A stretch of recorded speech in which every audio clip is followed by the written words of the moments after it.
Bill, which seeks to establish a system of benefit sharing in resource exploitation between resource exploiters, the national government, county governments, and local communities.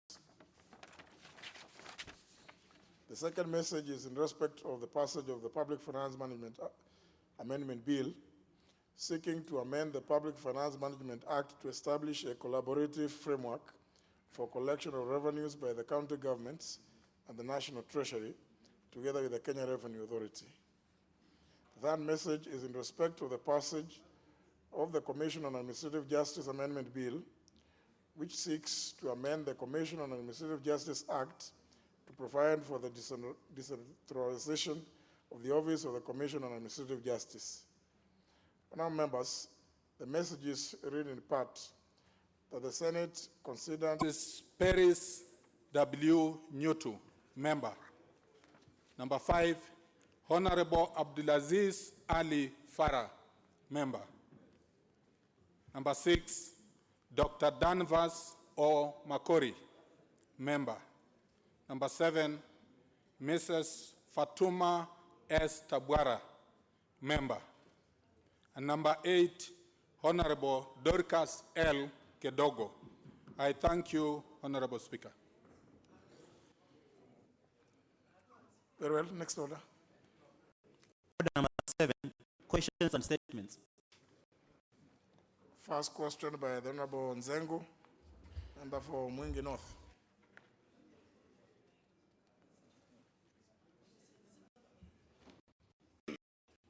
Honorable Speaker, I rise to ask question number 45 of 2019. Could the Cabinet Secretary explain the status of investigation into the road accident involving a motor vehicle registration number KBM 881V, Toyota Prado, also registered as number GKB 214E, assigned to the Office of the Deputy President and a motor vehicle of registration number KMCT 356V, which happened along Kisimayu Road near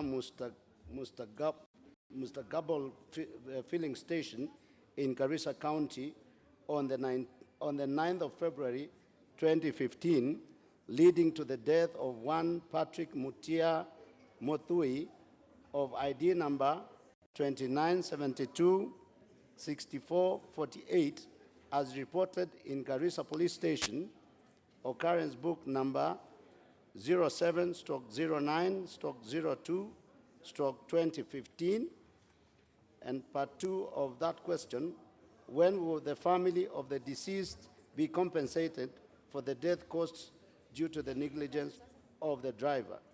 I thank you, Honorable Speaker. For a question referred to the Departmental Committee on Administration and National Security. Next question by the member for Madhyoya.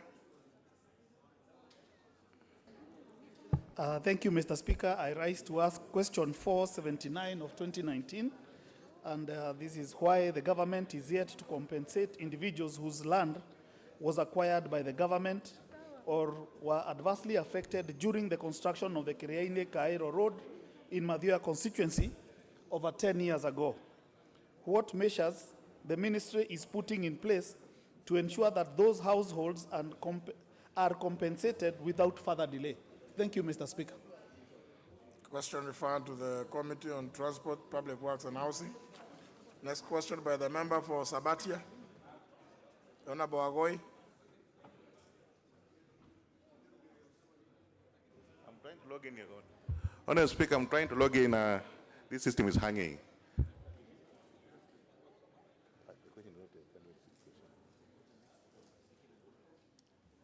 Well, as you fumble through that one, let me go to the next question then.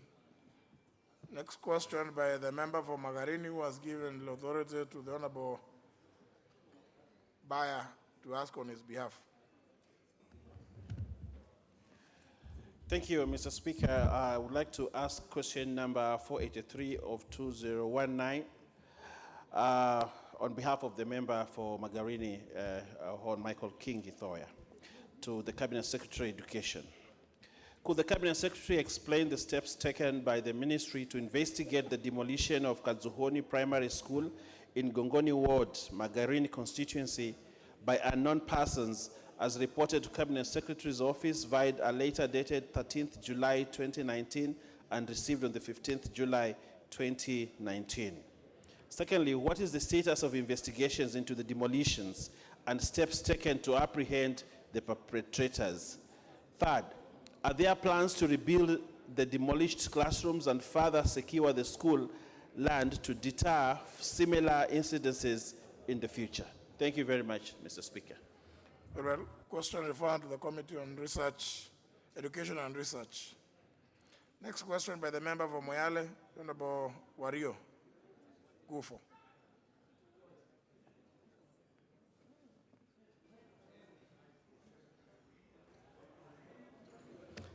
Thank you, Mr. Speaker. I rise to ask question number 484 of 2019.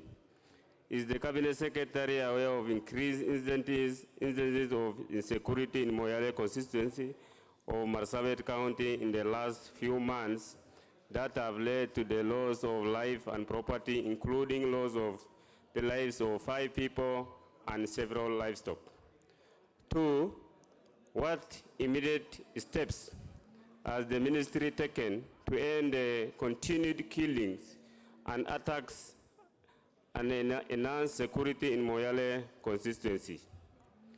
3, what measures has the ministry put in place to ensure that residents of Ranward in Moyale sub-county, Marsabit County, are provided with security, considering several insecurity lapses from June to October 2019? Thank you, Mr. Speaker. The question referred to the Committee on Administration and National Security. Question by the member for the Raka. Thank you, Mr. Speaker. Mr. Speaker, I rise to ask question number 485 of 2019, directed to the Cabinet Secretary for Agriculture, Livestock and Fisheries. Number 1, could the Cabinet Secretary confirm the existence of a national policy for the protection of donkeys, noting that the animals have been predicted to be extinct in Kenya by the year 2022 in light of the establishment of donkey abattoirs in the country? Number 2, could the Cabinet Secretary further confirm whether the establishment of several donkey abattoirs in the country, including Godox, Star Brilliant Limited, Zira, and Fuhai Machakos Trading Company Limited, have attributed to the declining numbers of donkeys nationally, as they have been trading in donkey skins? Slaughter of donkeys is regulated, and that theft, rustling, smuggling, and other vices against the animals are eradicated. Thank you, Mr. Speaker. Very well. Question referred to the Committee on Agriculture and Livestock. Go back to the member for Sabatia. Have you been able to log in now, Honorable Agoi? Thank you. Thank you, Honorable Speaker. I've gotten a solution to the problem.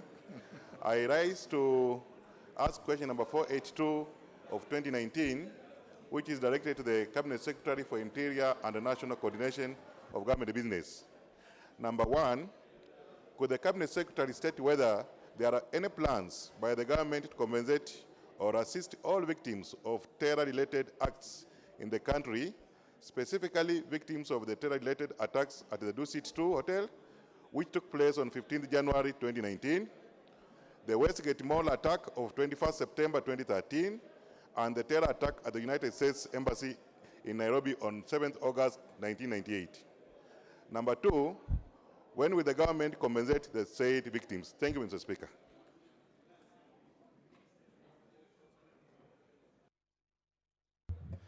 The question is referred to the Committee on Administration and National Security.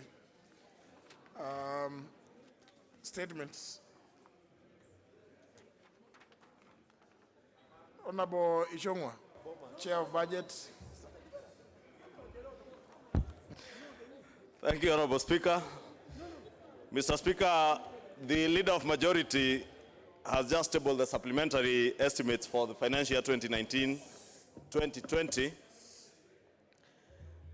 And from information already available, Honorable Speaker, it is noted that these estimates are likely to have a very huge impact on the approved budget for the financial year 2019-2020.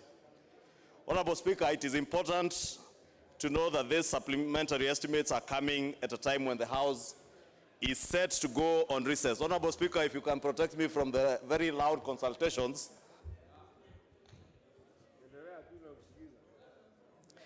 I was saying, Honorable Speaker, these estimates are coming at a time when we are set to go on recess on the 5th of December this year, and therefore we'll have a very limited time to process the estimates.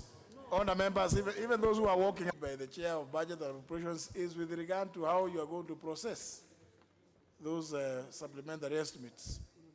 But I think there are some of you have already finished their work for today. And you've gone away. I don't know when they will ever. There's a problem. People don't find it easy to remain in the chamber.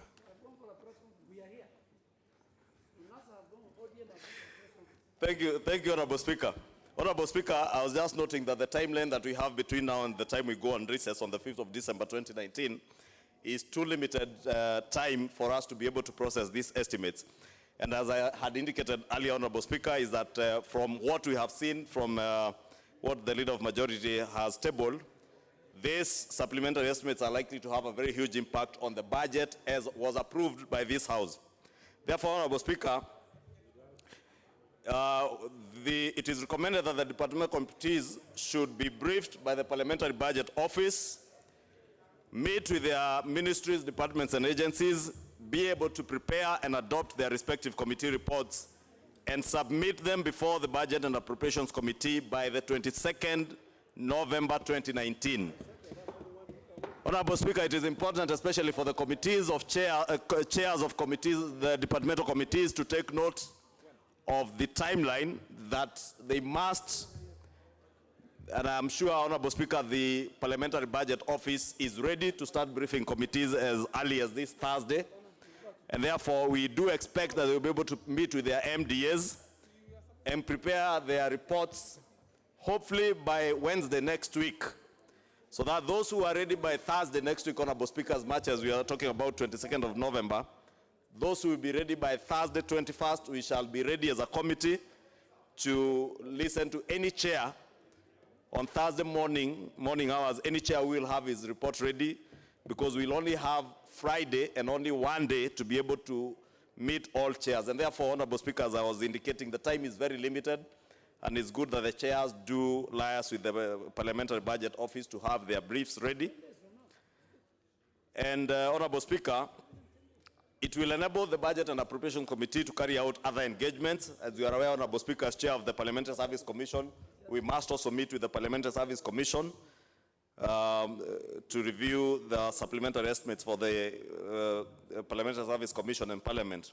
And we intend to have a comprehensive report back to this House on Tuesday, 26th of November, prepare the appropriations bill and have it approved by 5th of December 2019 as the House goes on recess. Mr. Speaker, in this regard, I would like to encourage the departmental committees to undertake thorough sectoral reviews and come up with feasible recommendations. As such, the Budget and Appropriations Committee will be interested on the outcome of the engagement between the departmental committees and their MDAs on the first quarter performance report for each of their MDAs. Mr. Speaker, the Budget and Appropriations Committee will also be looking forward to receive the views of the departmental committees through their chairs on the impact of the Supplementary 1 budget estimates on the medium-term government agenda, the medium-term expenditure framework, Vision 2030, and the Big Four agenda. In particular, Honorable Speaker, the Budget and Appropriations Committee will be interested to understand the affected programs and their outputs, pending bills and subsequent impacts, and if there are any new projects introduced in this supplementary budget, among other arising issues that the committees will find pertinent as they engage with their MDAs. Therefore, Mr. Speaker, I therefore urge all committees to move with speed to ensure that the House finishes this undertaking in the timeliest manner possible, Honorable Speaker. And I particularly want to plead, Honorable Speaker, with chairs of committees to be able to finalize with this, and I can see a number of them are here, at least agriculture, ICT, and energy are here. If they, or even transport and trade are here. I just want to encourage them, Honorable Speaker, because we may have little less than 20 minutes to listen to their proposals. If you're able to complete even before the 21st, like on Wednesday, on the Wednesday 20th, we can avail time on Thursday morning with the facilitation of the Clerk of the National Assembly to be able, even within the precincts of Parliament, to listen to those committees that will be ready on Thursday 21st, so that on 22nd we can also allow those who will not be ready to have a little more time than the planned 20 minutes. Therefore, Honorable Speaker, I thank you and urge our chairs to help and cooperate on that matter. I see also seated not too far away from you, the Chair of Justice and Legal Affairs, somewhere at the back, the Chair of Environment and Natural Resources, the Chair of CDF, the Chair of Lands. So I think quite a Chair of Agriculture, Chair of ICT. There's no Chair of, what do you mean Chair of HECLA? There's no such committee. Anyhow, what is important is the message. Honorable Mbarire.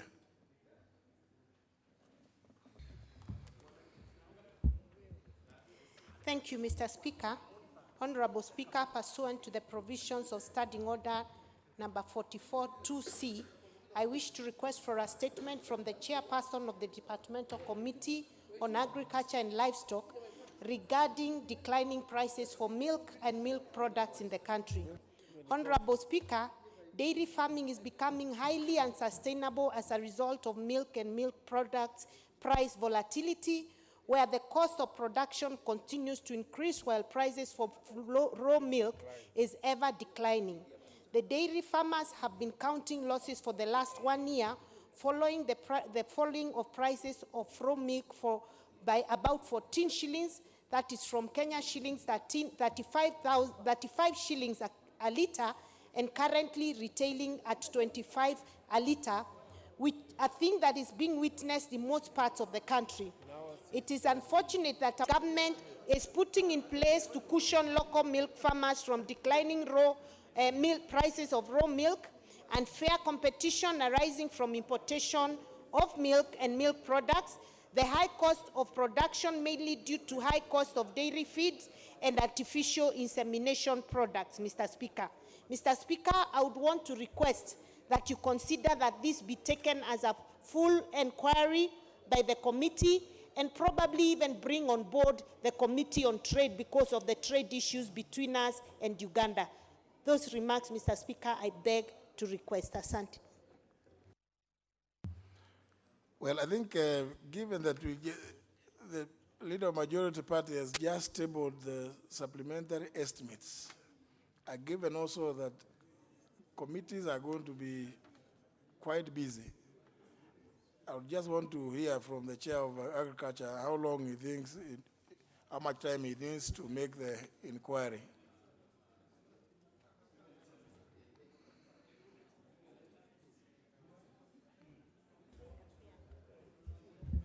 Thank you, Honorable Speaker. Honorable Speaker, I agree entirely with the member in terms of the problem with the dairy sector. But I think the way the statement is phrased, the statement requires a full inquiry into the whole the dairy industry and giving reasons. Considering that, I think I want to go by the 60 days, like the way the petitions usually are handled, so that within 60 days we will be able to come up with a proper, full inquiry into this agriculture. It does not matter. It doesn't matter. It's a committee of the House. So the members in that committee might as well be the members in the other committee. So they are equal to the task. They should be able to address whatever issues. To avoid a situation, this is a situation of two committees sitting to do one thing. It just causes confusion. It's too big. It's too. They will not be able to know. The member who raised the issue, nobody. The chair says he wants 60 days. Mr. Speaker, I would really indulge your guidance here and that you reconsider that we have not just the Agriculture Committee but also the Trade Committee, because there's a serious trade issue here that is actually the one that is affecting the entire market of the milk products in Kenya. And Mr. Speaker, in as much as you feel maybe it's a bit... Before that committee, will give information just in the same way you would give to the other committee. If we consider that it's not a matter that falls in that committee, then we just take it to the Committee on Trade. There's no point of two committees. Two committees are going to, it's just going to be unwieldy. And you start running into problems of quorum. And honourable members, I don't want committees who are supposed to be taking evidence from the public, going to take the evidence in hotels. Remember, it is Parliament which is a public place. When you go and do sittings where you are taking evidence in hotels, the public is not always invited to the hotels. The hotels, the management of those hotels reserve the right of admission. So when inquiries like this are happening, they should be happening within committee rooms of Parliament, not in some places whose success could be limited by other forces outside of Parliament. If you strongly feel that this matter should go to trade, there's no debate on this matter. This is a request for a statement.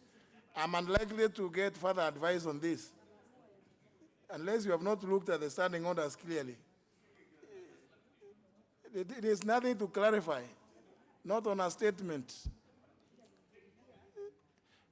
Any member of any committee can sit, any member of this House can sit in any committee.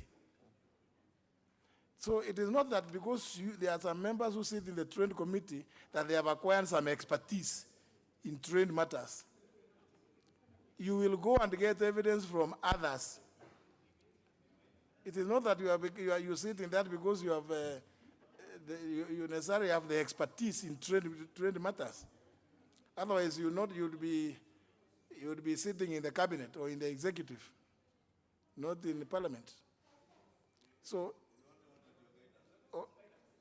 Honorable Haji. Honorable Speaker, I just wanted to echo your sentiment, and also looking at the spirit of the statement. I think Honorable Member wanted to see the best way we can be able to help the farmer. And when you are looking at the farmer, Committee on Agriculture is the best suited committee to deal with issues or matters farmers. When you look at the product, it is the trade. So, and I think from the statement, what I gather is you really are looking after the interest of the Kenyan farmer, who is, the product is the consumer side in that way. So I think when I don't know what you had in mind or the spirit in which you wrote the statement, if it is about to help the Kenyan farmer, the dairy farmer, then I think Committee on Agriculture is the best suited committee to deal with this matter. Thank you. The chairman of Agriculture will bring the statement after the inquiry. Any other? The member for Molo, you are raising an issue about a statement you. Thank you, Mr. Speaker. On the 8th of August of this year, I asked for a statement pursuant to Standing Order 44.2 on the issue of 528 employees of Timses Limited that were dismissed just because they protested against the delay in their salaries. Mr. Speaker, in your wisdom, you referred this matter to the Committee of Labor. I've been following up with the chairman of the Labor Committee, and he has told me that that request is yet to reach his committee. So I'm seeking your indulgence and a ruling into this because this is almost 3 months after I saw this statement. I thank you, Mr. Speaker. Table office. So, clerk's department to ensure that that request is presented to the committee latest by end of business today, because the statement was request was made here in open. Member for, who is this wanted? Is another member who wanted, Honorable Kanini Kega, you also want something about your statements? Thank you, Mr. Speaker. I rise to bring to your attention also the attention of members of some of the tribulations that we are going through as members of parliament in execution of our work. Mr. Speaker, I have an office, and I think more members also have offices in KICC. From yesterday, we have been unable to access those offices, and the more we insisted that we are members of parliament and it's over. That is by the end of the week. So it means that I will not be able to access my office. I will not be able to access my office as a member of parliament and also as a chair of my committee. Mr. Speaker, we tried to look for accreditation, and we did over a month ago, but it was declined. I don't know for what reason, because other people have been able to access their KICC offices, save for the members of parliament. Mr. Speaker, I'm seeking for your guidance as to how we proceed for the next 1 week, because we cannot operate without going to our offices. We have absolutely nothing to do with the conference. In fact, I'm not interested in going to the conference, but I should not be denied my right to go to my office, Mr. Speaker, and I'm seeking your guidance as a chair of the Parliamentary Service Commission that employs us and also gives us facilities as to how we operate. Thank you, Mr. Speaker. Well, the clerk is directed to sort out that matter, because we should not. We pay for those offices for members. They are not for free. So the clerk to follow up the matter with the management of the KICC to ensure today, to ensure that members are not in any way hindered from accessing their offices. Because we have not received any communication forwarding back the rents that we pay. So we are still entitled to use those facilities. The members don't go to where the conference is. So there should be no reason why any member should be denied access into their offices at the KICC.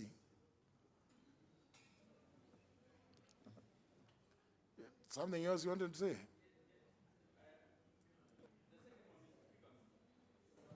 Thank you, Speaker, for your indulgence. The second one is on a statement that was sought by the Honorable Alfred Ketel, the MP for Nade Hills. And he was talking on behalf of so many other members who had asked a question to this committee, and we had forwarded the same to the Minister or the CS for Trade, Industry and Cooperatives. But he was unable to appear before us.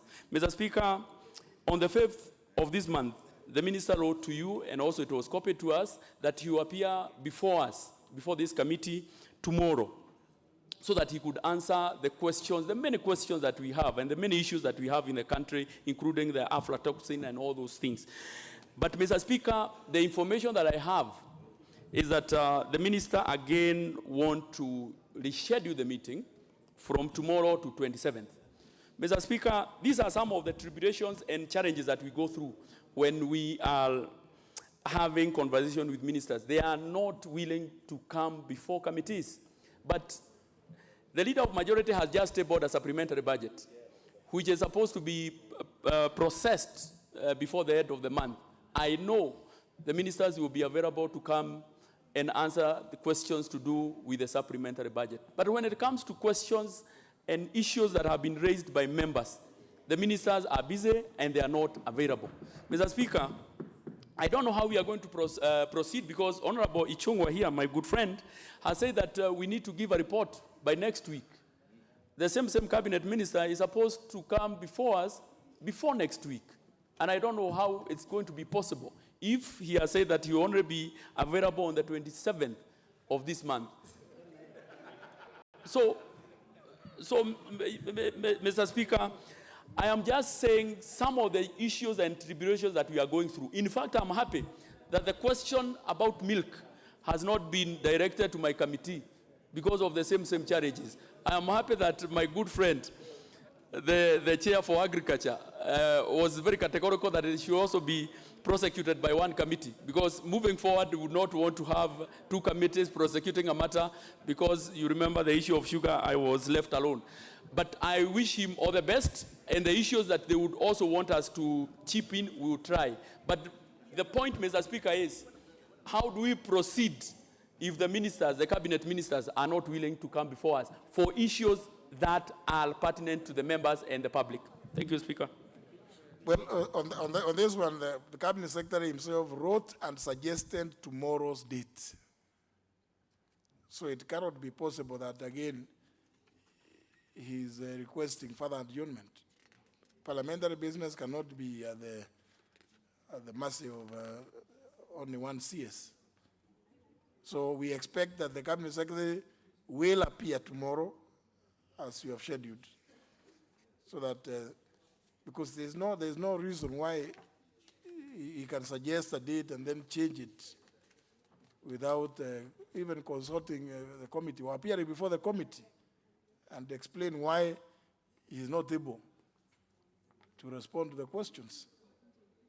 Indeed, you'll have to deal with him with the issues of the budget estimates.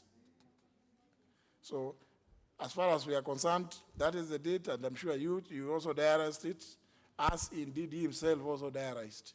So, the members who have questions should appear before your committee.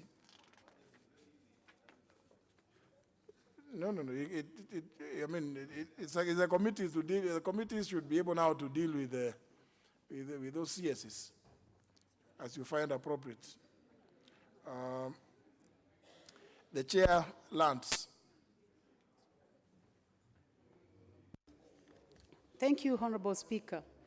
Honorable Speaker, I would like to read a response to a statement that was sought by the Honorable Yusuf Hassan, MP, member for Kamukunji constituency, sought on the 30th of October 2019.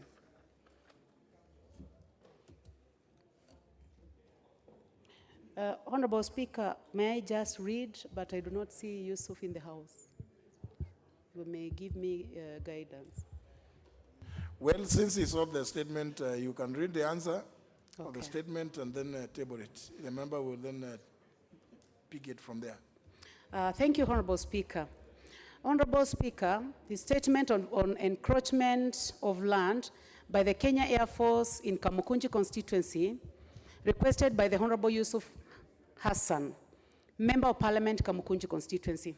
Honorable Speaker, reference is made to a letter, reference National Assembly DC Lands, 2019-110, dated October 8, 2019. The committee requested the Cabinet Secretary, Ministry of Lands and Physical Planning to provide a statement on the following. 1, whether the government, through the Ministry of Lands and Physical Planning and the National Land Commission, have undertaken a comprehensive survey and a thorough audit to clearly determine the borders and limitations of the Moi Air Force Base in Isli. And if not, when this will urgently be undertaken. 2, the remedial interventions, including putting a stop to any further demolitions pending the aforementioned survey, as well as consideration of compensation and resettlement. And 3, what the Ministry of Defense is pursuing in addressing the plight of Kamukunji constituency residents who have been displaced or evicted from their usual dwellings. Honorable Speaker, I would like to respond as follows. I'm reading on behalf of the Cabinet Secretary.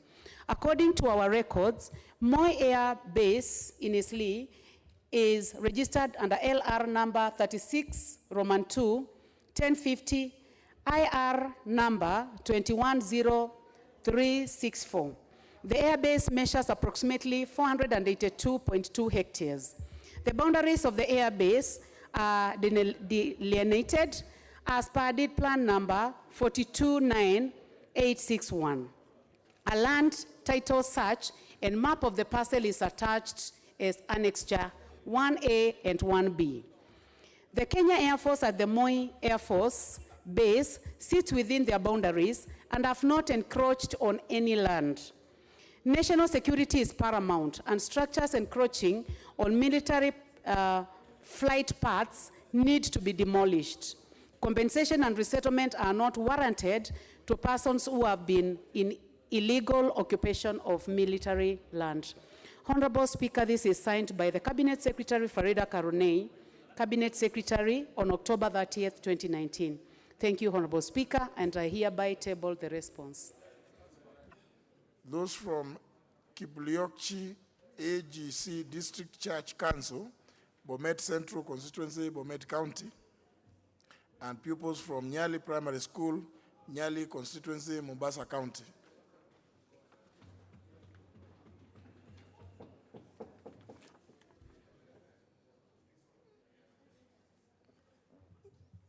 How these people who have placed interventions deserve? I can see some members who have placed interventions, like the member for Marakwet East.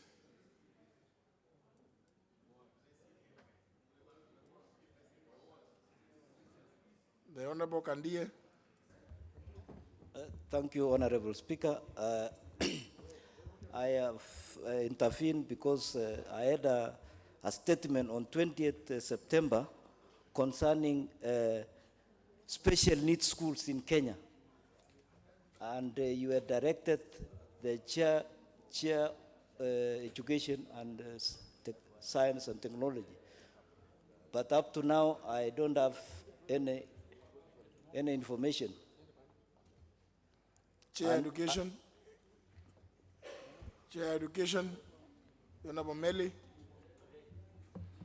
The Vice Chair.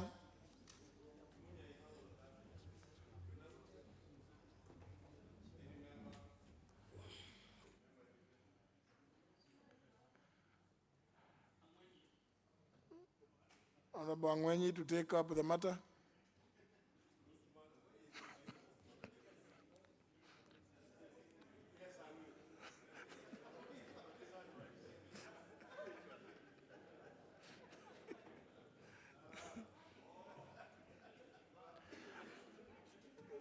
The Honorable Kadia sought a statement about special schools. And the request for the statement was referred to the Departmental Committee on Education and Research from 23rd of September or something like that, 20th of September.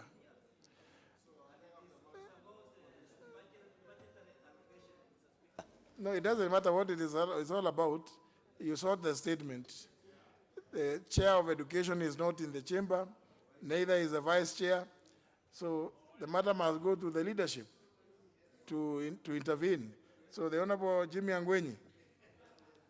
And I take to seek the response and the clarity on behalf of the committee. Very well. Next order. Order number 8, motion, ratification of the agreement between the Government of the Republic of Kenya and the Government of the Republic of South Africa on defense cooperation. Question to be put.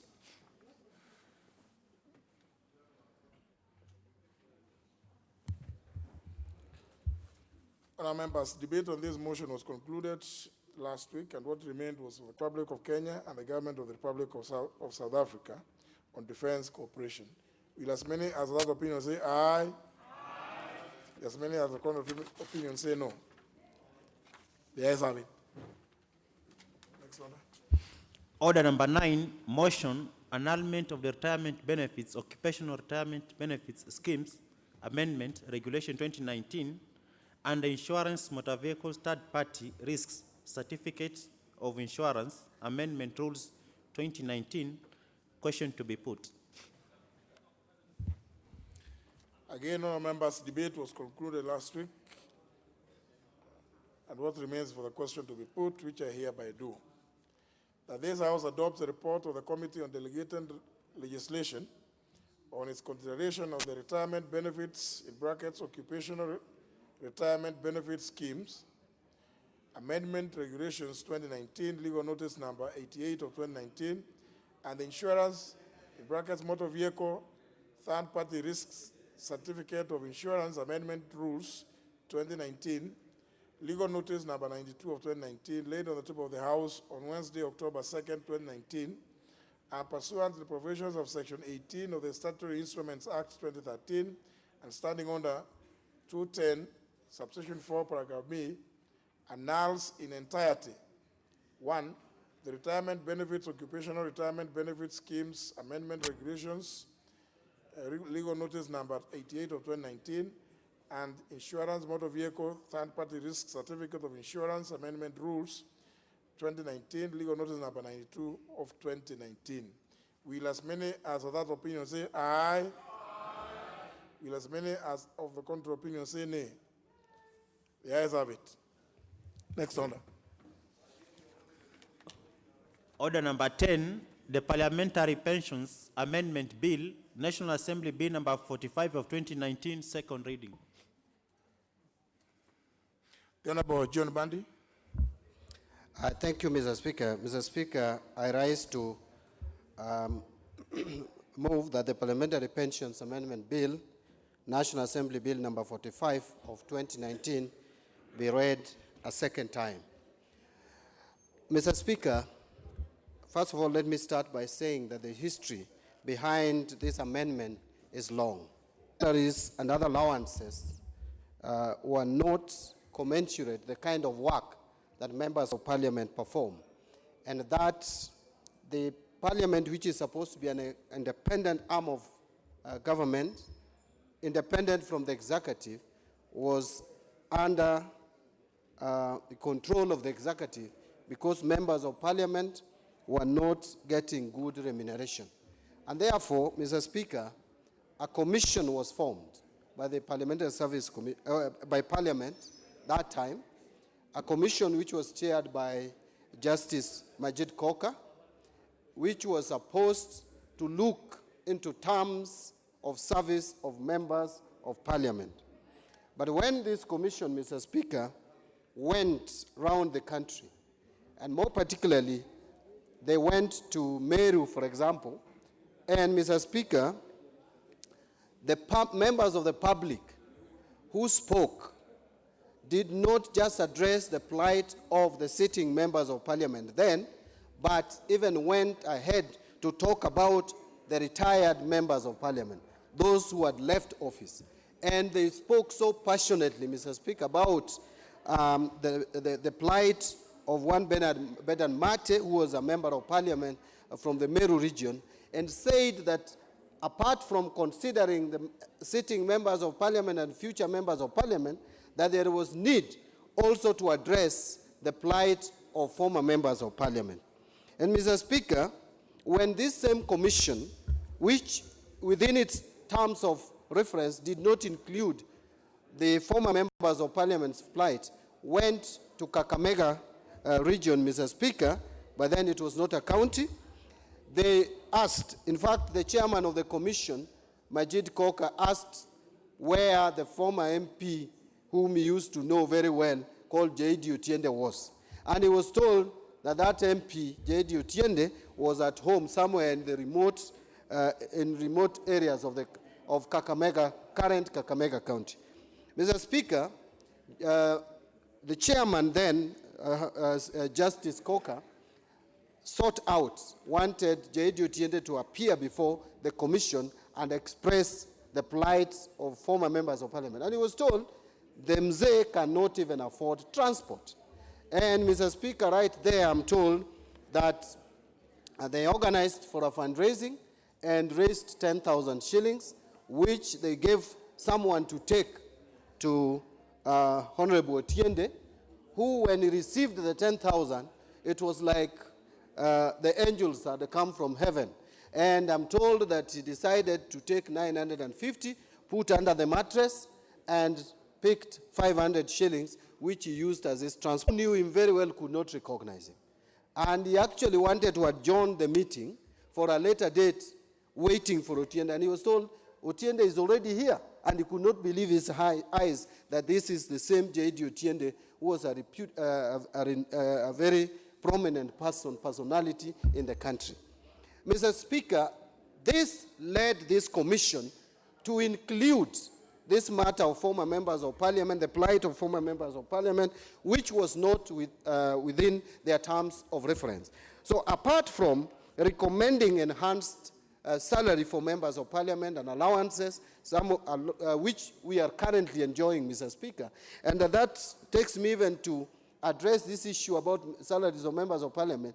I've heard Kenyans complain a lot about our salaries, forgetting that this salary was a recommendation of a commission from what the public said. In fact, if you look at the report of the Justice Coker Commission and the next commission, which I will talk to, the Akiumi Commission, you will realize that majority of Kenyans wanted members of parliament to be remunerated properly. As to whether we were given too much, that is a debate for another day. But, Mr. Speaker, then Justice Coker's commission made a recommendation about the plight of former members of parliament. And among the recommendations that they made was one, that former members of parliament should be paid an ex gratia allowance of 1 million for each member of parliament who served before 2002 when they were doing this report. But, Mr. Speaker, when this recommendation went to the Parliamentary Service Commission, to Parliament's management, then, because I think this commission is what brought the Parliamentary Service Commission. So when this recommendation went to the administration of Parliament and to members of Parliament, it was decided that there are some members of Parliament who served between 1984 and 2001 or 2002, when Parliament was adjourned, the 8th Parliament was adjourned. Mr. Speaker, these members of Parliament were pensionable. The members who served before 1984 were not pensionable because the Parliamentary Pensions Bill or Act was not in place. So those members of Parliament who served from independence to 1984 were actually paid 1 million shillings as ex gratia payment, in line with the recommendation of the Justice Majid Coker's Commission. Now, the rest of the members of Parliament who served between 1984 and 2001 could not be paid ex gratia payment because they were now covered by the Parliamentary Pensions Act of 1984. And Mr. Speaker,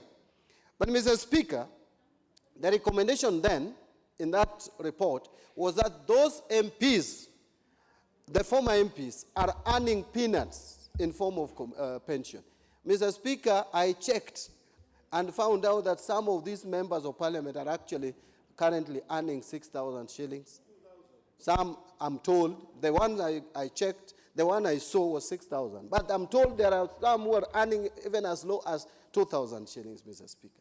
Mr. Speaker, this is because the pension of members of parliament is pegged on salary.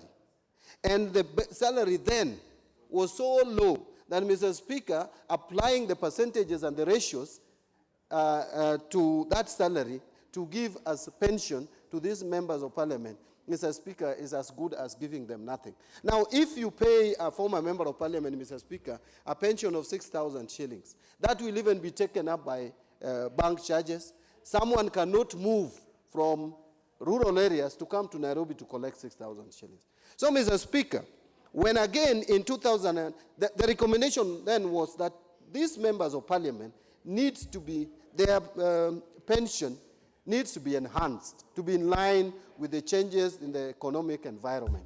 But, Mr. Speaker, this did not happen. 2009, when I was already a member of parliament, and I remember very well, Mr. Speaker, meetings, I personally appeared before that commission, Mr. Speaker, at KICC. And, Mr. Speaker, apart from looking at the welfare of members of parliament, because the questions then were about the taxation of members of parliament. That was a very hot topic, I remember that time, whether members of parliament should pay taxes on the entire emoluments or only to be subjected to taxation on their basic salary. Because remember, Mr. Speaker, up to 2010, members of parliament were only paying taxes on the 200,000 shillings, which was the basic salary. All the other allowances were tax-free. But, Mr. Speaker, that changed with the 2010 Constitution. However, there were other matters that the Kiumi Commission was looking into. But besides that, the plight of these former members of parliament again became a very hot issue, an important issue of discussion. Former members of parliament presented themselves before the Kiumi Commission and again expressed their frustrations. And the Kiumi Commission literally agreed with the Coker Commission and agreed with former members of parliament that paying pension of, say, 2,000, 6,000, 10,000 to former members of parliament is like an insult to these senior citizens of this country. And, Mr. Speaker, that is when, again, it was reinforced in the Kiumi report, which was adopted by Parliamentary Service Commission, and not just Parliamentary Service Commission, but it was even brought to the plenary of Parliament, I remember, Mr. Speaker, and we debated that report. The Parliamentary Pensions Amendment Bill, National Assembly Bill number 45 of 2019, we now read a second time. The chair of the relevant committee, the Honorable Limo.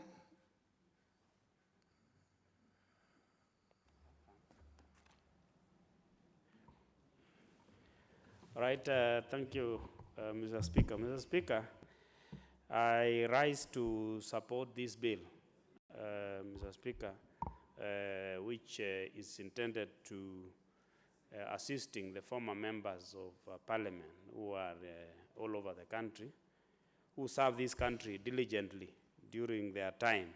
And right now, because of the change of times, the pension they are earning does not really support them well. So they are in real trouble because, you know, we as a committee, once this bill was tabled in the House on 3rd July 2019, it was committed to the committee and in line with the requirements of the Constitution, we did public participation by putting the advert on the media on the 18th July 2019.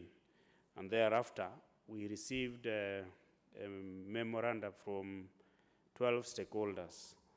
And majorly, I think the ones who really participated so much are the former members of parliament. And on 26th September, Mr. Speaker, we did call them to appear before us, and I confirm that among the memorandums we received, Mr. Jackson Oyo Odeng, Mr. Elijah Odhiambo, Mr. Ted Abala, Mr. Jason Otieno, Honorable John Kiplangat Cheruyot, Pamela Moro, Mr. Moses Otieno, Mrs. Elizabeth Alo, and Lawrence Otiende. On that particular day, on 26th September 2019, we received a delegation representing the former parliamentarians association who came before us, Mr. Speaker, and they gave us a lot of stories. Unfortunately, Mr. Speaker, most of the stories are very sad. During the meeting, there were several members who were not able to come. And in fact, we were told that this is a repetition of the story which was seen during the various stakeholder consultations during the Kiumi Commission. When they went out all over the country, there was a time the former members of parliament could not travel from their marketplace to reach the nearest, maybe county headquarters, then district headquarters, Mr. Speaker, because they did not have fare. That is why we plead to the members of the public, as we are presenting this, We do not want stories tomorrow to hear that former members of parliament want to increase their pension. We are not talking about ourselves. We are talking about former members of this house who are currently in trouble. And in fact, in the villages, they surprised us. When they appeared before us, they told us the public do not differentiate between members of parliament who are currently in the positions and the former members. So the people in the villages come to their house and they tell them, Mheshimiwa, we have this and this problem. Please help us resolve. And most of it revolves around money. And given that they are not able to fund it, they actually get more stress and more stress. They told us this, why don't you help us to get something while we are still alive? Instead of waiting for us to go, then you come to our family to come and say, Pole, oh, and then you contribute money, which it cannot help them.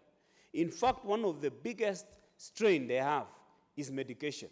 Currently, because of their age, they spend a lot of money in buying drugs, and they rarely even afford even painkiller, Panadol. Sometimes they want to visit the nearest dispensaries to even ask for painkillers. They cannot afford a fare of 50 shillings to border. Most of them earn between 2,000 shillings and 8,000 shillings. And Mr. Speaker, when you hear the sad stories, you do not want to really imagine that it is you. In fact, they told us this, that during their time, and I want the members of this house to listen, during their time, they did not anticipate that it will reach a time that they are former members and they cannot afford a single meal. Most of our resources, the public think that we are highly paid. But remember, income and expenditure has to be balanced. In most cases, members of parliament run on deficit because the demands are so high. And in fact, the people in the villages do appreciate.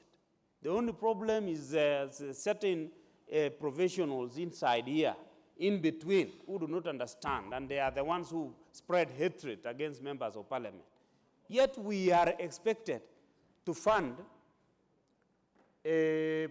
projects which are not practically in a position to be funded by the national government.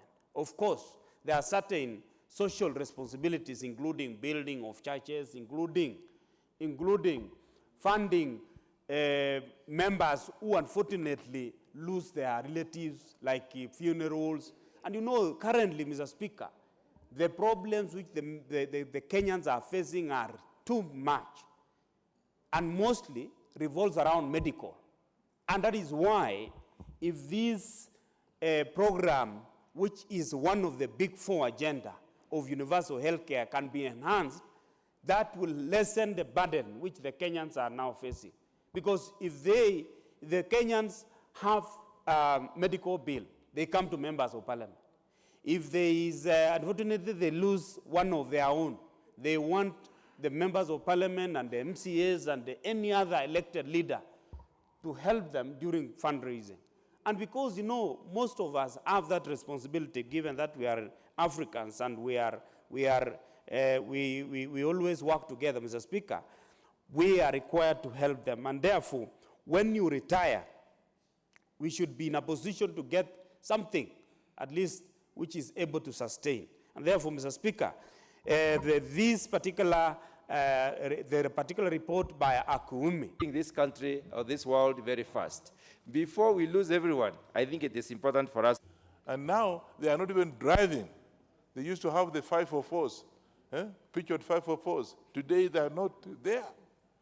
They are packed. I remember going to some of the homes, one of the homes of a member of parliament in Bungoma, and what did I see? I saw two pictures, the old types, packed. Nothing you can do. And then I asked him, what happened? Mheshimiwa, you can't ask me what happened. It's not possible for me to repair.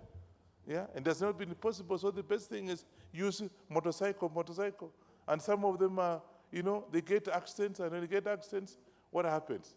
You can see the kind of the bills that we get into, And therefore, Madam Speaker, with those few remarks, I want to support this amendment bill and look forward to amendment and, of course, additional money come to the third reading. Thank you so much. You'll definitely have a chance to prosecute your amendment in the next level. And I see you're already preempting a third term for yourself, which is okay. Let's have the Honorable Member for North Hall, Honorable Ganya Chachu. Thank you, Madam Speaker, for the chance to really support this very important bill. Madam Speaker, this is a very, very important bill, and I really want to, from the outset, to thank Honorable Bandi, John Bandi, the Deputy, Minority Leader of our Parliament, of our National Assembly, for really reintroducing this bill, which was there before, courtesy of Honorable member who is no longer in this Parliament. Madam Speaker, this bill should have been with us of many years ago. I still recall it's in the 10th Parliament that a CUMI commission was commissioned and a report was delivered to this House, and we were to make a decision. But for one reason or the other, we were not able to do so, and it was eventually introduced in the 11th Parliament. But for one reason or the other, we were not able to conclude on that business. Again, this bill is before us. But Speaker, as a member of this House, I don't know any business that could be of such high priority, of such importance than this bill, that it has taken us 2 years to conclude on this issue, which really concerns the former members of Parliament. Madam Speaker, these are men and women who have served in this House, some for one term, some for more than one term, and they made serious sacrifices. Leadership in itself is a sacrifice. And to be a member of Parliament, to actually take the risk of running and winning in elections, Madam Speaker, is not a small feat. It's for this reason that these members should have been appreciated a long time ago for the services that they rendered this great nation of ours. Madam Speaker, this is their right. It's not a privilege. Our constitution is very, very clear. Anyone who has served in any form of employment is supposed to be accorded his pension, of course, depending on the years that they have served in that organization. Somebody who has served for 2 years will be compensated for the 2 years he has served. And if you have served for 10 years, equally so. And these members, Madam Speaker, served in this House, and we are all being told they are living a life really full of poverty. Madam Speaker, so I support this bill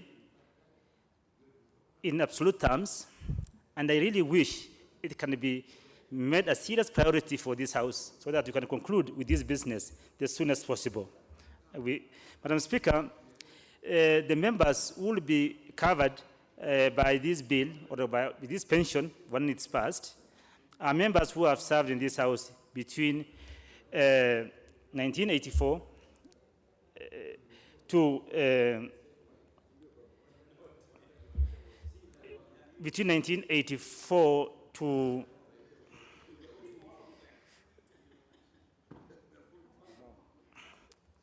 for a certain period, from July 1984 to January 2001, Madam Speaker. These members will be covered, those who have served in this Parliament from 1st of July 1984 to January 2001, for a good reason, because during that period, we actually do have a pension act for members of Parliament. Before that period, we didn't have one. But, Madam Speaker, there are members who are still alive, who served in this House before that period. For instance, in Marsabit, Madam Speaker, there's somebody who served in the first Parliament in 1963, Honorable Elisha Godana, who is still alive and still came back and served between 74 and 79 in this house, and is still alive. Madam Speaker, for sure it will not be covered by this pension. However, he did serve this house, maybe at a very difficult period, being one of the pioneer members of parliament right after independence, and even served as an assistant minister in our government, in President Kenyatta's first government. Madam Speaker, equally, there are former councillors who have served this nation in our respective local authorities who are equally deserve to be compensated in one form or the other. I think we should look at this issue very holistically so that all these members who have served within local authorities and in our parliament, even the Senate, I'm told there was Senate at independence, if they are still alive, I think they should be considered. We can do one after the other. We cannot achieve everything in one go, in one day, but having sorted this first bunch who have served between 1984 and 2001, let's also incrementally go ahead and see how we can also take care of the few who are still alive, who have served in this parliament, also in other periods that are not being covered. And the best example I gave is a member of parliament from my county, Honorable Elisha Godana, who was here at independence in 1963, and also was re-elected again between 74 and 79, and is still alive. Thank God his family is in business, is fairly okay, but it's a right. He should be compensated. I don't know, Madam Speaker, I just learned a few weeks ago that you're also a daughter of a former member of parliament, whether also Mzee is covered under this. If not, this is right. I think it should be covered. And if you look for a way to ensure that all of them who have served in this house a certain period do deserve the honor to be compensated. With those few remarks, I support the bill. We have had things like this, but they seem to be sort of knee-jerk reactions. We have a bill that covers one section of it, and then it goes away, and it gets passed or not. But I think we need a general rule. We need a general rule that if as given the sentiments I'm hearing, if we are going to have to look at this from since independence, let us look at it once and for all, and it should affect not only people who have served in this House, even if people who have served in this executive that are where we do special pensions. Like, for example, we shouldn't be doing, each parliament is going to do a presidential retirement package that's different from another. We need a general rule that people can fit in, that's not tailored to any one particular person, but a group that's well defined, and the rules are defined. And it shouldn't be visited every so often, because there's a risk of getting a manipulation, so that the package favors an individual more than another. I think we should really get a general rule of how we are going to apply this. I do support the intent, and I think that former members of parliament, it is true that they are many of them are living very difficult lives and so on. I have a case in my county from Teso constituency, Teso North constituency, in which Honorable Oduyo Prong, who has just passed on a few months ago, and there had been attempts many times to get them covered. He lived with a bullet. He was shot when he was an assistant minister. He lived with a bullet in his head until he died for 25 years. And apart from the fact that government did facilitate an overseas trip for treatment, which did not include removal of that bullet because of the sensitivity where it was located, he lived a life of great difficulty. And there were promises and promises. They all turned out to be false. And I'm sure that he died a very bitter person in this respect. But that's because we are doing things ad hoc. Who will it cover this time? Who will it not cover? Let us do a general principle that's embedded in the law, and that people know how they would benefit, irrespective of whether you retire when you're in good books of government or bad books of your party, whatever the case might be, you would be covered under the law in a general way. I think it is useful. The net cost of things like this are not their own benefit package, and then the next one decides an even better one, and the rest of them are out. It must pull along, it must be interlinked, so that those, like in my case, those who retired 30 years before me. And me, our retirement levels are linked by a certain index, so that as you pull up the subsequent retirement levels, you pull up the older ones also. Otherwise, they'll be killed by inflation. Not the people, the pensions will be wiped out by inflation. And if indeed we are getting members who are getting 2,000 shillings, for heaven's sake, the piki-piki, the motorbike ride from one corner of my county to go to the capital of the county, one way is 500 shillings. You don't add, and if you return, it's 1,000. And if you buy lunch, another 400, your pension is gone. It's almost not worth going to collect unless you happen to be going for other business. So it's really, that's just a pittance. And I know the salaries were low relative to today's terms. So in addition to what we are attempting to do, I would recommend, and if it's feasible, maybe we should do an amendment, a way of indexing it to the current pensions. That way they'll move up. And if you don't, for example, now in the presidential retirement package, we say the salary shall be no less than 80% of the current sitting president's salary, for example. That way you're helping pull up those older ones as well, so they can fight with inflation as they go ahead. So, Madam Speaker, I am convinced that this is a fair proposal. Let us discuss it broadly, and if we do the general rule I'm suggesting, we shall have safeguarded it, ring-fenced it from the politics of the day. And politics of the day can be quite destructive sometimes. You can find that, as I said, you're fallen in disfavor, and therefore they think you shouldn't be included. We should take that out, Madam Speaker. Madam Speaker, with those remarks, I support, and I support strongly. Very well said. Let's have the Honorable Member for Turkana County, Maniko Rakai. Thank you, Honorable Speaker, for giving me this chance. Honorable Speaker, I rise to support this bill and to appreciate the minority leader for bringing it up. Honorable Speaker, it's a shame that we serve this honorable house, and when you are out of here, you go back to a lifestyle that is worse, but now he has nothing. And I want to thank the Jubilee government for remembering some of them and putting them in parastatus as directors. But this cannot be sustained, because we know the current debate in this country where the younger generation is agitating, saying that the older people are taking their jobs. So what is sustainable? It is this pension that we will give them. Honorable Speaker, I know of an MP, a former MP in my county. He's called Christopher Loonio. He has many children in the university. He has to run around and beg for school fees and run around to bursaries as if he never worked, yet he was a big person. So they have a lot of work as MPs. They have children to take to school. They have people who are sick in the family. They themselves are vulnerable, given their age. So, Honorable Speaker, with these few remarks, I really want to support this bill. And I know what the media will take. Because on 10th July this year, the Business Daily Africa said the 375 MPs have increased their pension by 100,000. And they were actually referring to those of us who are here. And it should go out clearly to them that we are not talking about the sitting members of parliament.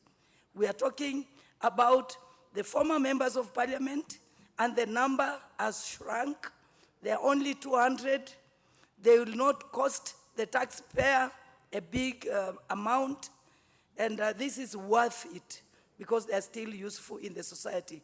With those few remarks, Honorable Speaker, I beg to support.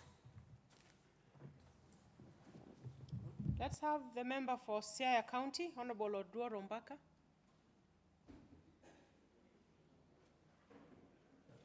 Thank you, Madam Speaker, for giving me this opportunity.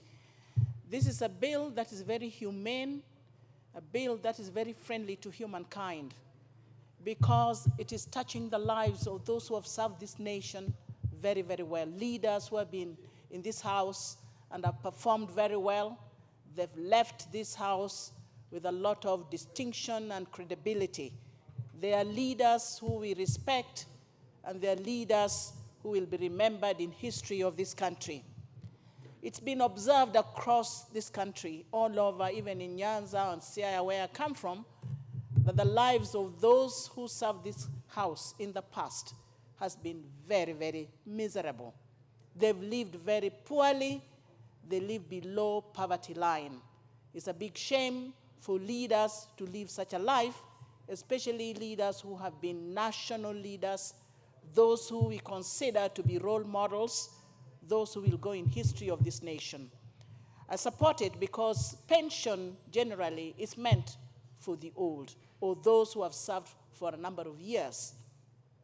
If pension is not there at all, or if it is there but far too little to serve the life of those leaders, then it's our responsibility in this house to come up with such a bill. That's why I acknowledge and appreciate my party leader, Honorable Mbadi, for having come out with a bill of this nature.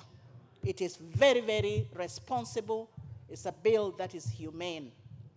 But beyond leaders who have served this country, I keep thinking of those who are being employed on temporary basis or on part-time basis. Recently, I was reading newspapers and it was said that in future, nobody will be employed on permanent and pensionable basis.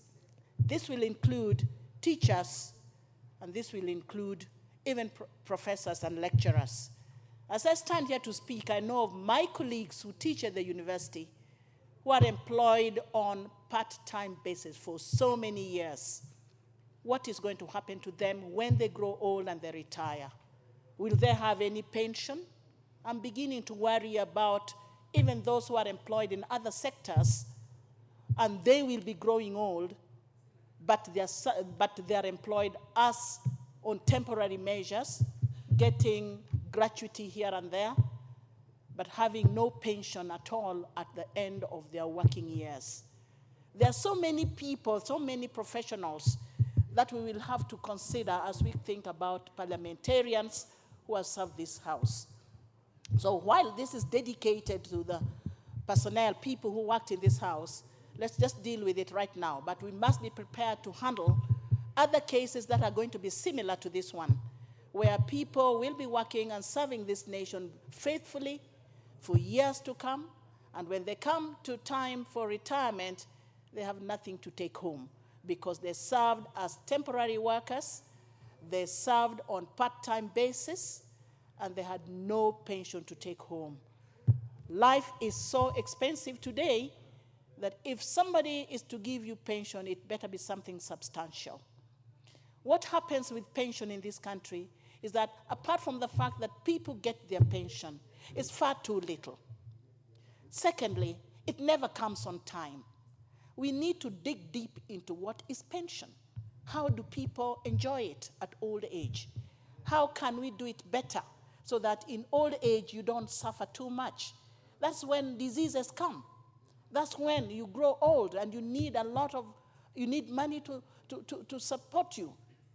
And that's why many people say when you retire and you go home to die. I can never forget that statement.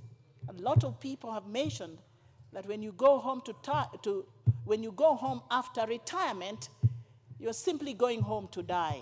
It is so bleak to talk about dying when you retire. I want to think of retirement at a time when you have done your best in life and you are now enjoying your last years, living comfortable life, eating better food, having access to hospital, care, and that you're looked after very well. So it is necessary for us really to consider parliamentarians who served here in the past and who live below poverty line. I know many of them, I can't mention so many, but what is so pathetic is that they live pathetic life. When you use the word pathetic for a leader who was once a hero, then we begin to worry ourselves who are here. We have to begin to mirror our lives like the life of those who are there before. If they are suffering, how about us as life continues to become more expensive every single day. Even the pension we are so sure of getting ourselves may be too little when we retire eventually. But what I'm trying to say is that I support this bill.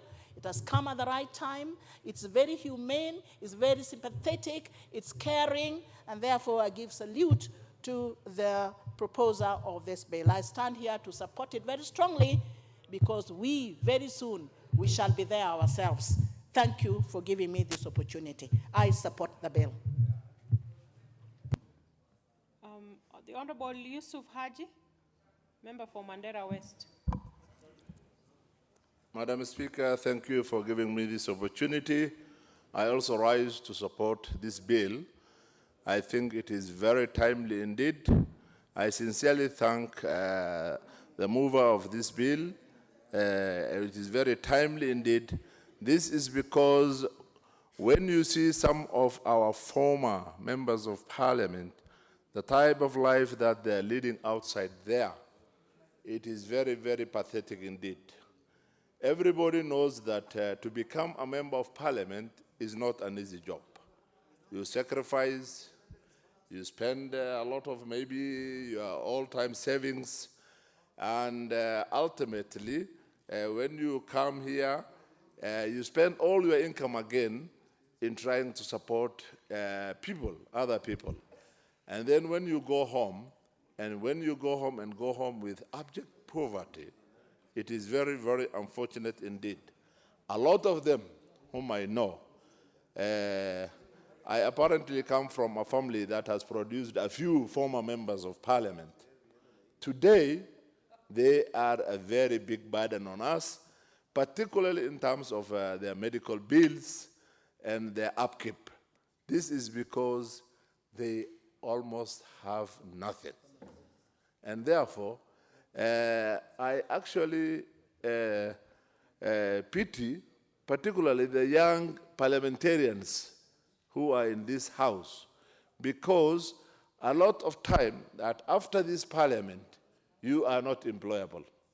Once you are a parliament in Kenya, once you are a parliamentarian in Kenya, you go out there, you rarely get any other opportunity of employment, even if you are young, even if you have all the education that is required.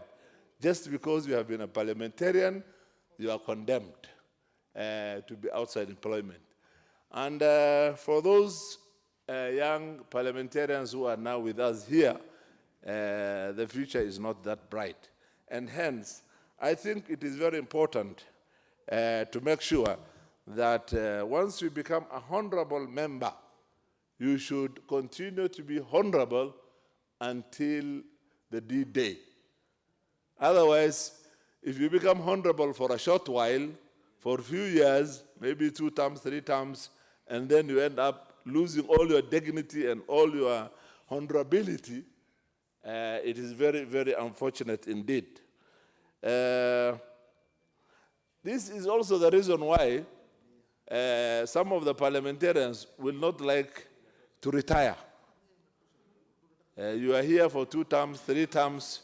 You want to continue to be a parliamentarian just because you know that the future ahead of you is very dull or very dark indeed.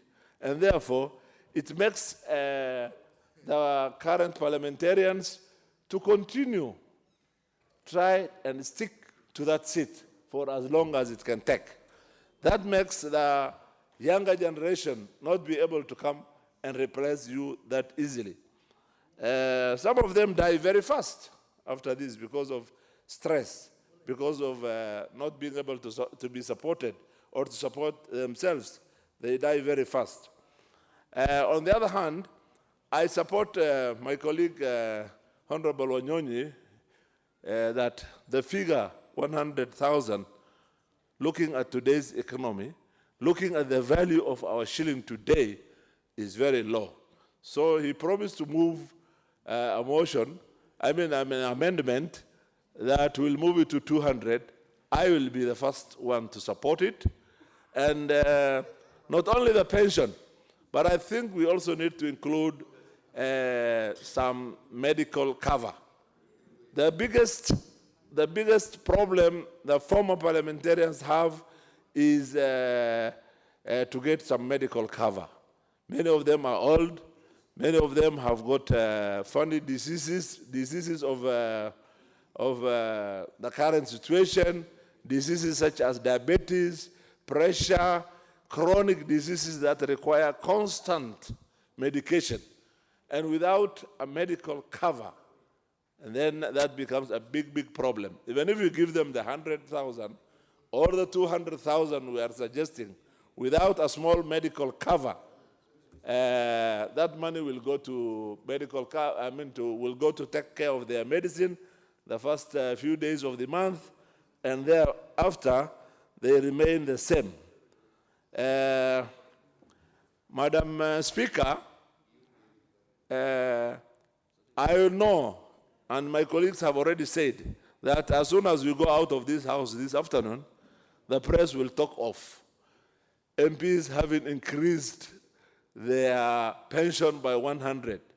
I think we want to tell the press people very categorically, we are talking of the past. We are not talking of the present MPs. The present MPs